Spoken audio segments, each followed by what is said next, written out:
We will now continue with the remaining topics in the first module of human resource management. So, now we will look at the functions of human resource manager, and before we go into the functions of human resource manager, let us recollect from the previous semester the functions of every manager. So, every manager was required to take up several roles in his due course of duty. So, he would be taking up the role of figurehead, he would act as the leader, he would act as a liaison manager, liaison officer between management and employees, he would monitor the work of the employees, he would disseminate the information from the management to the employees, he would be the spokesperson for the employees whenever there was matter to be communicated from employees to the employers, he would be taking decisions, therefore the entrepreneurial role, he would solve the problems between the employees, therefore the disturbance handler role, he would decide which resource to be given to which person, therefore he would act as a resource allocator, and whenever there was some dispute or agreement to be reached between the employers and employees, he would negotiate between them, and therefore all these roles he would act as the figurehead of the employees, that is, he would appear as a leader for them. Leader because he would be taking care of the needs of the subordinates. So, these were the roles of the manager. It is irrespective of the department, whether it is in finance, HR, marketing or production, every manager has to discharge all these roles. Now, we will be specifically looking at the roles of a HR manager. The functions of a HR manager can be categorized into managerial functions and operative functions. So, the managerial functions are basically planning, organizing, directing and controlling. The HR manager has to plan for the human resource, that is human resource planning, that is how many people are required, when are they required, where are they required, what skills should they possess, what knowledge should they possess, what experience level they should have, what amount can be spent for acquiring these people. All these things are part of the human resource planning. Then he has to organize.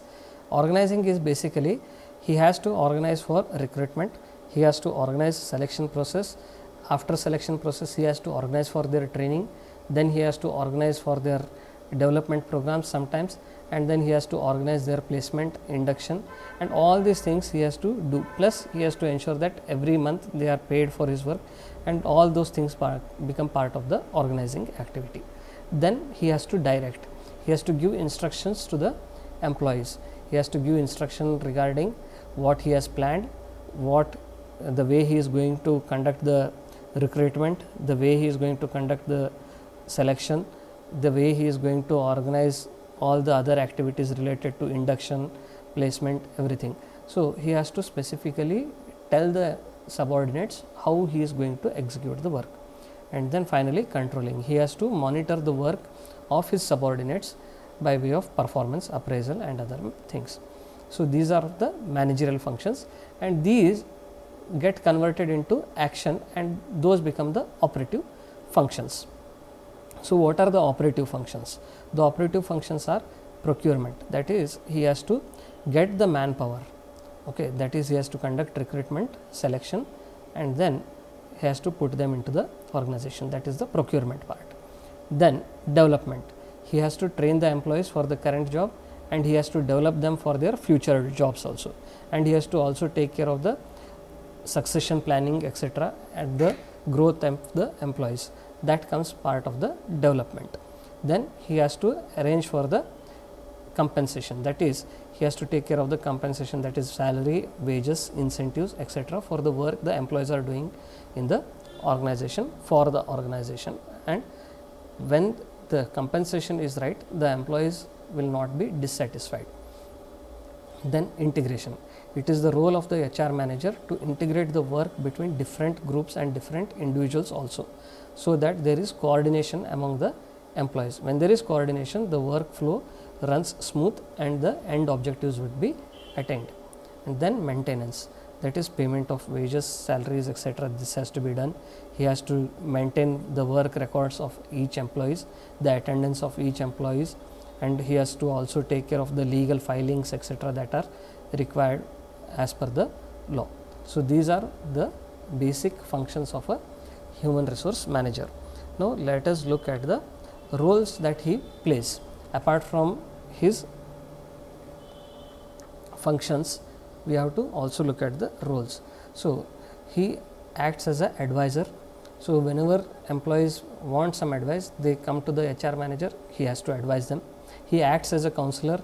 Whenever they face some problem or situations where they are unable to decide, they seek his advice and he counsels them as to what is good and what is right for the employees. Then problem solver. Individuals may have problem with their own work, they may have problems with other people also. So, he acts as a problem solver. Decision making is the another role that he plays. He has to take decisions for the employees also and for the organization also with respect to human resource, maybe holidays etc. These are simple things. Pay cuts, when they have to be done or not, whether to grant a leave or not. So, these are simple decision makings which are routine part of the manager. Then he is the conscience keeper, that is, he must be the person who leads the organization in an ethical way and leads by example. His behavior will determine the behavior of his subordinates. If he is ethical and honest, the subordinates will also be compelled to be honest and sincere. Then he has to think about the welfare of the employees. He must always ensure that there is a work life balance in the employee's life also. Only when the employees are relatively free of anxiety about their home life and their work life, then there will be a balance between their work and their personal life. And when there is balance between the work and personal life, people can work properly, and only then organization will flourish. Then he is also the change agent. So, whenever any change has to be brought in the organization, he will train and get the consent of the employees. He acts as a mediator between the employees and the employers. He also acts as a controller. His role as a controller is to ensure that the organizational objectives are always attained, while at the same time keeping the employees motivated. Then his role as a legal compliance personnel, that is, he has to maintain all the records which are required as per the law, maybe attendance register, their service registers, their leaves taken, the salary disbursed to them, then filing of ESI, EPF returns etc. Those things he has to comply. Then he acts as a relationship manager.